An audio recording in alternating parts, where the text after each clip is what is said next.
Sir भूल भुलैया और हंगामा जैसे आइकॉनिक फिल्म्स के सेट पे बहुत सारी चीजें हुई होंगी। कोई ऐसा यादगार लम्हा स्पेसिफिकली इन दो मूवीज में से जो आपको लगता हो कि यार ये मोमेंट मैं कभी जिंदगी में नहीं भूल पाऊंगा? उसमें एक्चुअली वो फिल्म में तीनों में जो है अपनी अलग अलग पहचान है उसमें। अब जैसे आज तक अगर ये मोमेंट जो है भूल भुलैया बन थी ना, जिसमें मंजुलिका को सिर्फ इस छोटे पंडित ने देखा है। yes. आप पूरी तीनों फिल्म देखो कि अगर किसी को सही मायने में किसी ने मंजुलिका को देखा तो पंडित ने देखा, और उसके बाद वो आज तक अपना मानसिक वो खोए हुए, कभी लाल बन रहा है कभी सफेद बन रहा है, क्योंकि वो पहले तो बहुत ही बड़ा पंडित था, छोटा पंडित, और जब से मंजुलिका उसने देखी तब से वो बेटी पुष्पा में बदला हुआ है।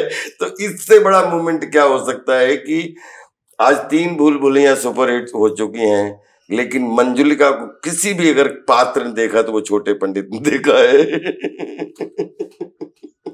तब से आज तक वापस नहीं लौटा है। तो चाहे वो लाल कलर लगा के आ जाए कि आजकल बेटी पुष्पा उस साइकिल उसको वो दिखने लगे, और चाहे वो जवान बन के आ जाए, लेकिन वो अभी मंजुलिका को लेके लगातार चल ही रहा है अलग अलग तरीके से। असली मंजुलिका को सिर्फ छोटे पंडित ने देखा है, तो इससे बड़ा क्या मोमेंट हो सकता है?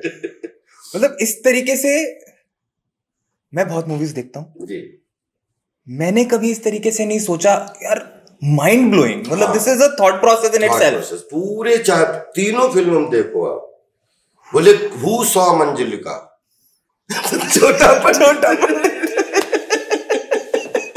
ये किसी प्रतियोगिता का वो हो सकता है कि भाई आज एक फ्रेंचाइजी बन चुकी है, और जिस दिन अब पंडित बता नहीं पा रहे वो है कैसी, क्योंकि पंडित तो वो देखा हुआ है, तो उसको सब पागल लगते हैं। वो आदमी अपने में ठीक लगता है उसको। जिसमें मंजुलिका आ भी रही है, हाँ, वो भी उसको पागल लग रहा है कि ये तो इन्होंने कुछ नहीं देखा, पता ही नहीं है इसको।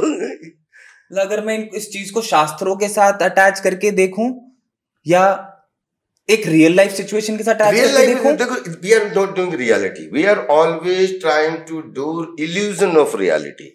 ये बात आप हमेशा याद रखो। तो इल्यूजन के करीब जितना पहुंच जाओ उतने तमाशा अच्छा लगता है। सर एक मूवी थी चुप चुप के, शाहिद कपूर के साथ आपने करी जी, वो केमिस्ट्री मुझे नहीं लगता कि मेरे हिसाब से दोबारा रिक्रिएट हो सकती है। नहीं, उससे अच्छी हो सकती है, अच्छी हो सकती है, मगर वैसी तो वैसे क्यों करेंगे, उसी को काट के लगा लेंगे।